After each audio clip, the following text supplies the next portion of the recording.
Hey friends, Stephanie here, and today I wanted to give you guys an update on what's going on here. I don't even know. What are we, November 9th, 10th? It's been a long time. We just finished up week 6 post-Hurricane Helene. The mountains are starting to behave like we're used to for the first time in, 40-something days since the hurricane. We didn't have rain until last night, or early this morning was the first actual rain. We've had misty days up here, and I'm in the Marshall, North Carolina area, but not rain, which is unheard of because we live in a temperate rainforest. So that's really great because the dust was a problem. And I know a lot of people, we've had weird illnesses run through the house, not contagious illnesses either, like just weird things. And then I know of a lot of people who are sick and have weird things going on. Even the person that helps me with the sheds, today I got the message we were going to deliver some sheds today, and he's been fighting something for over 3 weeks. And yeah, so there's just funky things going on. But I want to give you guys an update on something really, really important. A couple of things. I really want to talk about a couple of things. I noticed, and when I edited my last video, the audio was fine, but when it uploaded to YouTube, it went crazy wonky. So I apologize for that. So I'm just going to quickly touch on what I said there. A lot of it's just opinion-based stuff, but I do want to share what I was trying to share there. And then I want to give you guys an update on the sheds, where we're at. And then I want to give you guys an update on what's happening with the land, because we've gotten official news on what is going on with the land and how that's going to be handled. And this is what the beautiful mountains are supposed to look like in the fall. We've got a nice leaf bed. I'm actually out here because I'm going to put a couple of fruit trees up. This is a pear tree right here, and I want to put another pear and an apple out here. So I was just walking around, grounding, just trying to, enjoy what we've missed. It's been disheartening to not have the mountains behave like we're used to, like the mountains are supposed to behave. This weather also means mushrooms are coming, because the mushrooms need the wet and the cool. The shiitakes need the wet and the cool to produce. So that is exciting that we should have mushrooms in the next few days. Food is so important, and let me tell you why. All right, so this is, I'm gonna have a wet butt.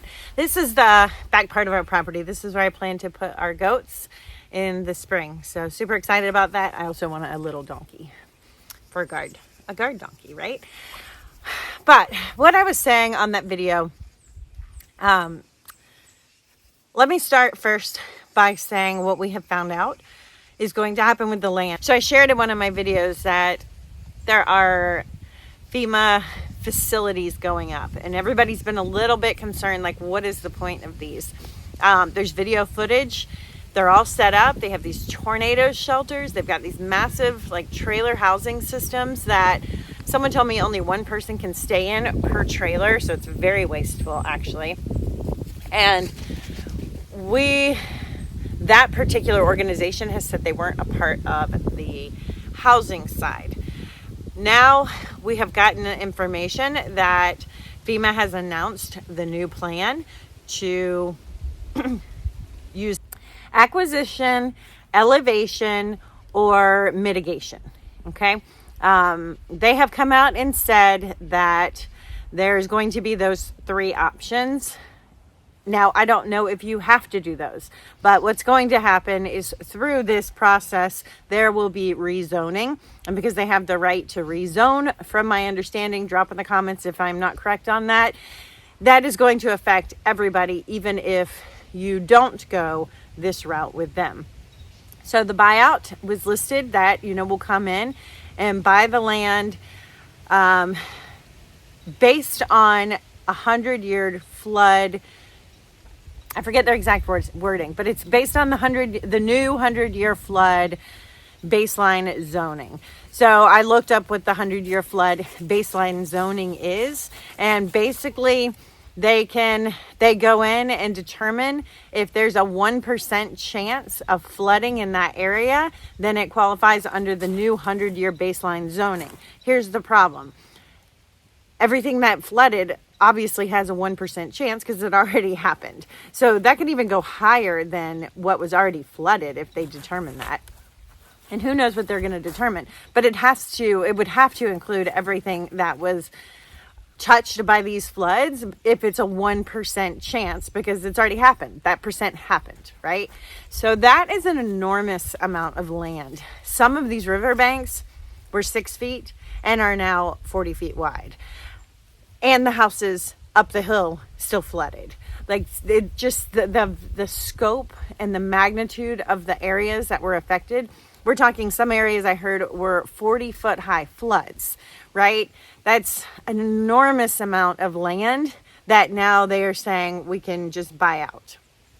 Okay? And so the criteria for the buyout, the elevation, or the mitigation is that you're 2 feet above the new 100-year baseline flood zones. Some of these floods were 40 feet high in areas. They were 30 feet high in our area. Like, how do you build above that? That means enormous amounts of land are going to be considered unbuildable. Now, in our area, businesses are back up. Some buildings are completely gone. There's a neighborhood in our area where some houses are completely gone, and some were only had, like, they sat higher anyway, so that it only had 3 feet in them. And they're in the fixing phase, like they've been gutted. How it affects those areas, I'm not sure. Do you get grandfathered in? Is this going to mess with people's insurance? This happened in an area I grew up in, and my brother's home, I've shared before, was affected. He is not above that line, and so any new house that's ever built on that road he's on has to be above that new line that they deemed after this random flood that they had. He is not in that, but he owns his house outright. So he's not bound to having to have insurance because of a mortgage. So I don't know. I don't know. I mean, drop in the comments if you know more about this. I just know they're about to go in and deem enormous amounts of land unlivable based on this new criteria of having to be 2 feet above the 100-year baseline flood zone. And that is a 1% chance that the floodwaters will touch that area. It's already happened. 1% happened. It's done. Like, we know for sure it can happen because it's happened. So I think many of us knew from the beginning this was going to be a land, and it is. And we're seeing it. And so how this ties into the sheds, I'm seeing it on the side of people's needs. People are leaving. So right now, a lot of the temporary housing, people have been kind of in a holding spot, like waiting what's going to happen. And we're noticing there's not a huge need now for the shed homes. So we're finishing up the ones we have commitments to, and we're going to just move on to helping. I actually have a family I'm going to share with you guys. They're in a camper family. They have 4 children plus 1 adopted adult child who's in his own camper. And there's some mold and some issues there. And they actually want to run a ministry where they allow people to stay on their property. And they have some great plans for that. So we're just going to focus and shift our gears into helping other people get secure on their land, whether they have land or not. Because a lot of the people we're currently talking to didn't own their land, or there's no land left, right? And so where do those people go? What are the options in that situation? So I'll keep you guys posted as we go along with that project. And actually, I have a GoFundMe for this particular family. So I will link that below if you want to read up on their story and kind of what their mission is, and see if that's something you feel called to participate in and follow along with. So that's kind of the update. Like, we knew. And so I've gotten the question, why? Because I shared on Instagram when we got the news, and I will link the article below that says all the details of this in case I get some things wrong, because I've been known to do that, especially with words. The people have asked, like, why? So I have a couple of theories, and some have asked, it doesn't have to do with the mining. think there's a lot of whys. If you understand, like, and this kind of leads into the tech stuff that's going on that I want to talk about, and into what I mentioned in my last video where the audio got messed up somehow. The agenda has always been, well, it was, oh, my cat knocked you guys over. So the agenda has been in place for a while, and actually this goes way back. There was an agenda 2020, so that's how far back, and then we have an agenda 2030. So a lot of people thought agenda 2020 didn't actually happen because the things that were in it didn't happen, but it actually did happen. Because I think when people look at, when we're following along with these changes that we're being told are happening and that are coming, if you're following along with those, they're big picture things. And so I'm gonna see if I can find this document. There's a document on this that I found years ago, and it talks about like airports closing by the year 2050, how many airports will be closed, how many ports will be closed, how transportation of goods is going to shift to different systems, who's going to be on the waterways. Like, it's very specific, and that's the big picture stuff. And so when we were talking about Agenda 2020 way back in like 2014, and then it didn't happen. It did happen. It just wasn't like everything that was in that package didn't come to life then, but the changes needed to lead us to that package did. Okay, and I hope that makes sense. Like, the things that happened in 2020 set the stage for the agenda. It's just a longer term agenda. And so 2030 is the same. Agenda 2030 was listed as part of the Great Reset. There's lots of information on this. And it's moving us out of our current systems into what we call the fourth industrial revolution. And there's a book on that. You can read it like not from the perspective of those against it, but from the perspective of those like who are in the know and a part of the decisions. So it's very interesting stuff. And it's important because it explains a lot of what's happening, and it helps to, when things happen, you can go, oh, that's what's going on, right? So why take the land? Multiple reasons.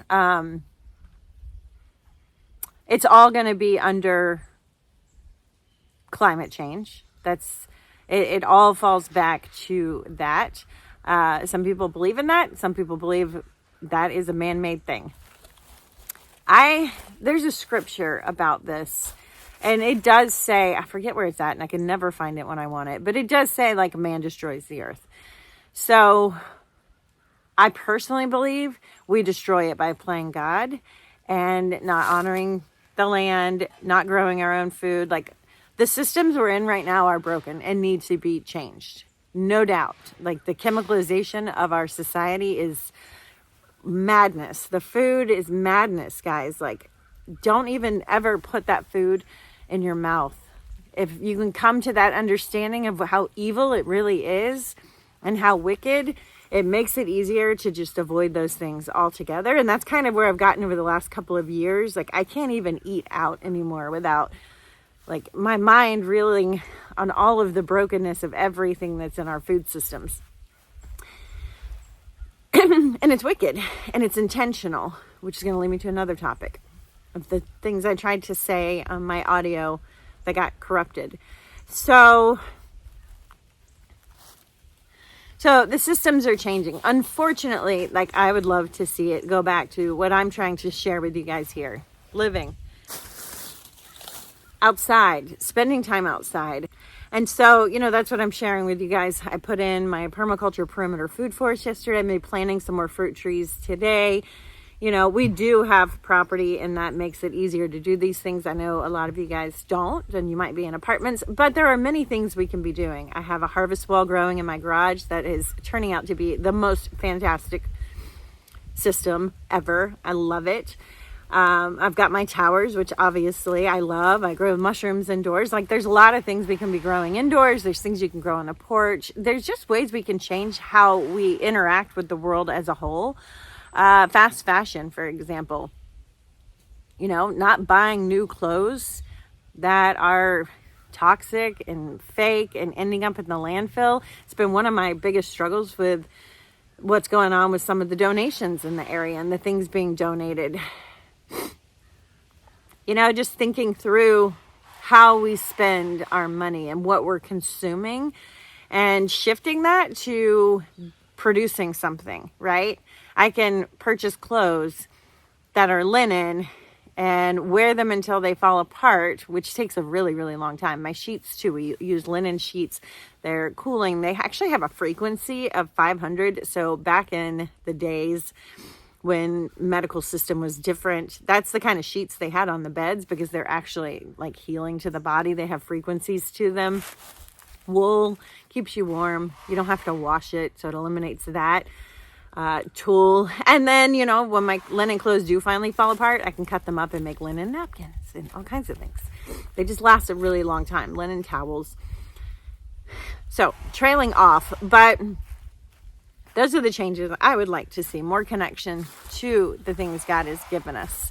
Not a worshiping of creation, but an appreciation for creation and the things that we've been given that heal our bodies and provide so many things. And these foods and these fast fashion and the constant things that are on the television and the noises, it's so distracting and designed to pull us out of our instincts so we can see and hear what's really going on and being able to recognize the brokenness. I talk to some people that just don't see it. They don't see it because they haven't gotten to that place where they can see it yet. And that's all by design. That's all put in place by design. Was put in place many years ago. I'll link a couple of books below if some of these concepts are brand new to you of what's happening. And you can just check out those resources if you're interested. So the changes with the food and the changes that are coming, unfortunately, are not to a more natural system, although they are going to look more natural. So I had said on my Instagram a while back that there's going to be a pulling back on the fast food industry and it's going to change. It's still going to be fast food, but like in Europe and other countries, they don't let a lot of the toxic things in there. But the real problem is it's going to become bioengineered, and it already is if you look at the labeling, and that's different than genetically modified foods. Bioengineered are very different. So we're using CRISPR technology to change things like the mustard greens and the apples and the mushrooms and so many of the foods.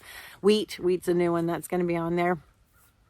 Lab-grown meats, that's already been approved in the United States. Now, some states are saying, I think Florida, for example, is saying they're not going to allow them. That was what I was discussing on my car talk that got encrypted, was it with the positive changes that we're hearing about and seeing about with this new presidency.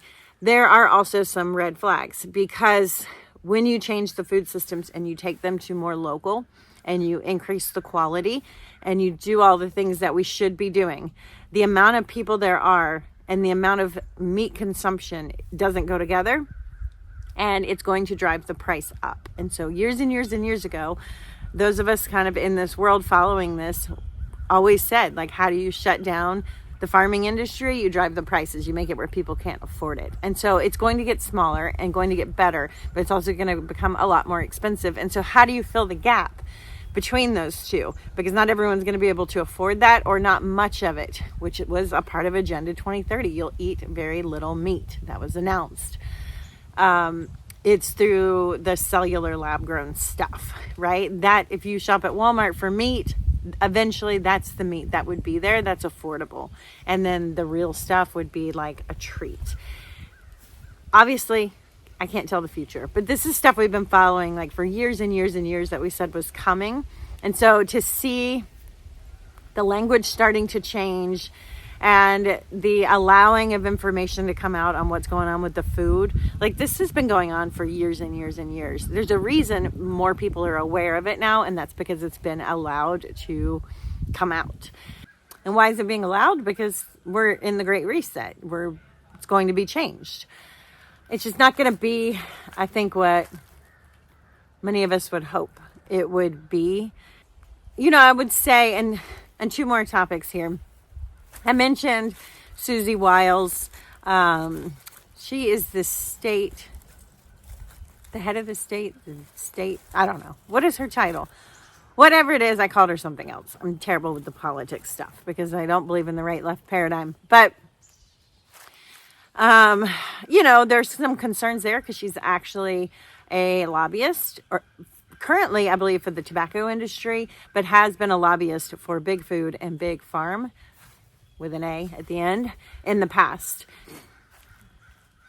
That is the fuel of these corrupt systems, is the lobbying. And they're all owned by the same people. There is no Coke, Pepsi. It's all owned by the same people. There is no Fox News and CNN. It's all owned by the same people. That'll be interesting. That was all I had to say about her. It's just, some interesting background stuff. Now, with the tech stuff. So as we move into this change, and because we're at the halfway mark, it was called in 2020, the decade of change. Is in 2020, they announced the decade of change. And when I say they, I'm talking about world leader groups like the WEF. And these are the powerhouses. Like, I think they're more of like the propaganda machine for the younger generation to come along with a lot of these ideas. But if you follow what they're saying, you can see the plans that are in place. I mean, they tell us in plain sight, like the plans. It's not secret what the ultimate goal is and where they want to move us as a people.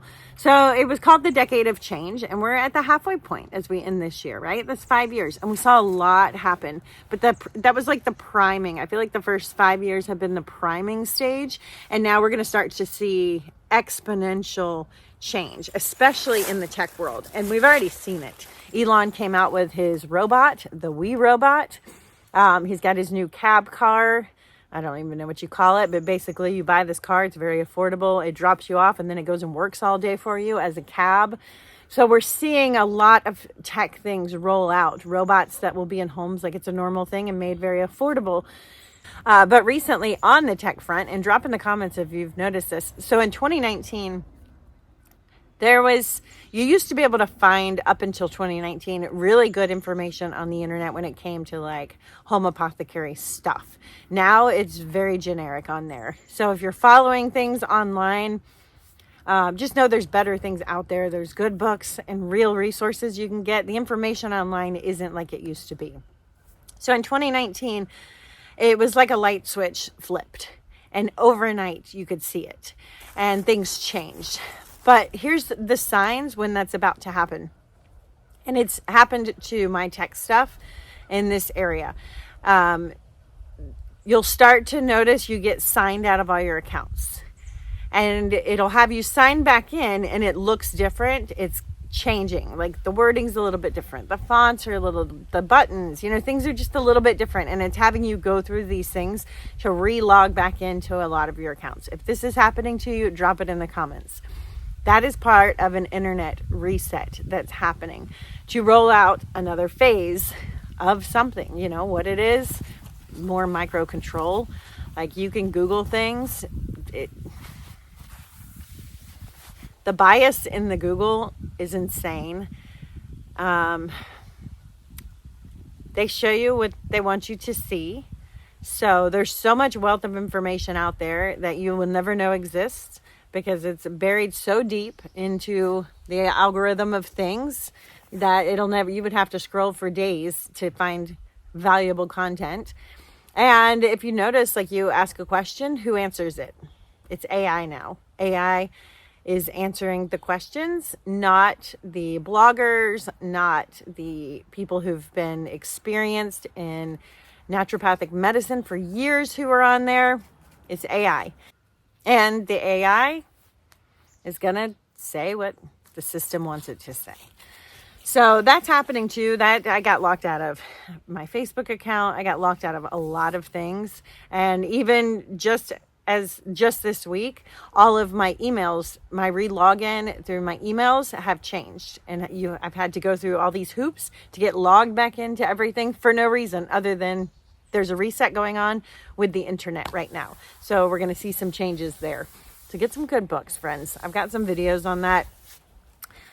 And I do share a lot in my Instagram stories on these topics just daily, like if I'm reading a book or doing something. So definitely I'll link my Instagram below if you want to follow along more daily stuff. I'm trying to get better. I think I'm going to start sharing those stories on TikTok, although I'm just not a TikTok person. I've tried. I don't know. That's a whole nother rabbit trail. They're all rabbit trails. So many rabbit trails. So that's what's going on. We've had rain. It finally feels a little bit like fall here. I've been yearning for that. I've been missing what these mountains are supposed to feel like because they haven't felt like that. Things are not cleaned up here. It's a mess. It's still a mess. It's better, but it's still a mess.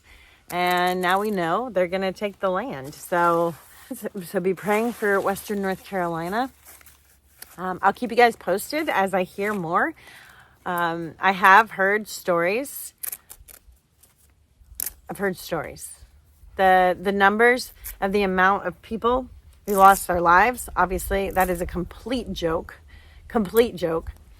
And I don't really know, like I've thought multiple times, like what, like our new governor here didn't even mention the floods or the flood victims in his speech. He didn't even bring it up. So I don't know what the agenda of downplaying this is, other than it could possibly be the largest land that we've ever witnessed. And it's not just a land, it's of all the waterway systems. And we've got good water in these mountains, or we did until they did this. But we have natural springs here. And one thing about natural springs, I learned this from my friend who's in the spring business. You can pull up maps, and I'm totally going to butcher this story, but you can basically pull up maps, and the government has mapped out springs on people's land and different properties, and they're mapped out. And if they are mapped out and they are blue, then the government owns that water, even if it's on your property. So that all fits into the agenda, the longer term, the controlling of the green spaces, the controlling of the water. Like, how do you control the people? You control the resources. You control the most needed resources, food and water. So it's not just a land, it's a taking of the water systems, like all of them. They just move people off 40, 50, 100 feet off the water if this happens. This is a massive